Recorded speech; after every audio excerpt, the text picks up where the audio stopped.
শুধু শুধু অযথায় কেন এই মারাধরি, কারণ থানার মধ্যে আসছি, থানার মধ্যে যাই আমরা কোনো পুলিশের কোনো সহযোগিতা পেলাম না। নারায়ণগঞ্জের রূপগঞ্জের গুতিয়াবো সমু মার্কেট এলাকায় পূর্ব বিরোধের জেরে রাজমিস্ত্রি সহ তার পরিবারের 3 সদস্যকে কুপিয়ে জখম করার অভিযোগ উঠেছে। 6 জুলাই সোমবার রাতে এ ঘটনা ঘটে। হামলার সময় জাতীয় জরুরি সেবা 999-এ কল করেও তিনি পুলিশের কোনো সহযোগিতা পাননি বলে জানান ভুক্তভোগী রাজমিস্ত্রি রুমান মিয়া।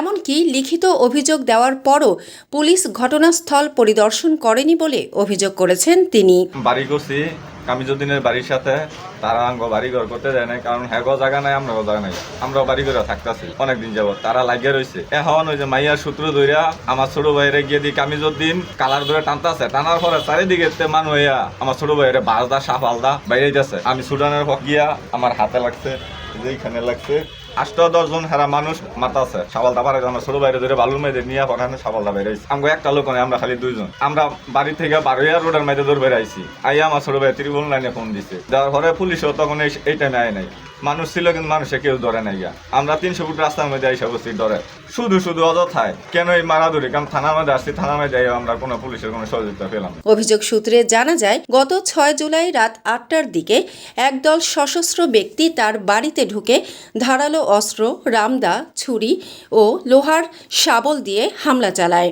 এতে তিনি, তার ভাই, মা ও স্ত্রী আহত হন। পরে স্থানীয়দের সহায়তায় তারা রূপগঞ্জ উপজেলা স্বাস্থ্য কমপ্লেক্সে চিকিৎসা নেন। ছুটে আসার পরে আমার ভাইকে যখন ওরা মারধর করে, তো মারধর করা অবস্থায় আমি এখানে তাদেরকে ফিরাইতে যাই। ফিরাইতে যাওয়ার পরে রাজীব এবং মোশারফ তাদের কাছে 2টা ছোরা ছিল, সেই ছোরা দিয়ে দেখেন যে এখানে আমার গলা বরাবর একটা কূপ দিয়েছিল, সে দাও ছিল।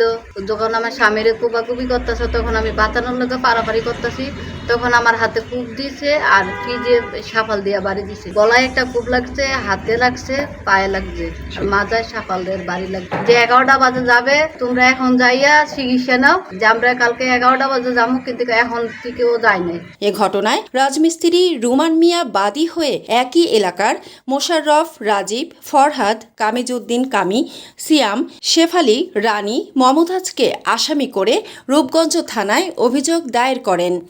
আনন্দ হাউজিং ক্যাম্পাসে তাদের বলছি এবং এসআই জয়নালকে পাঠানো হয়েছে, তারা গেছে। আমরা আইনগত ব্যবস্থা নিচ্ছি, আমরা তদন্ত সাপেক্ষে ঘটনার ব্যাপারে আইনগত ব্যবস্থা নিচ্ছি।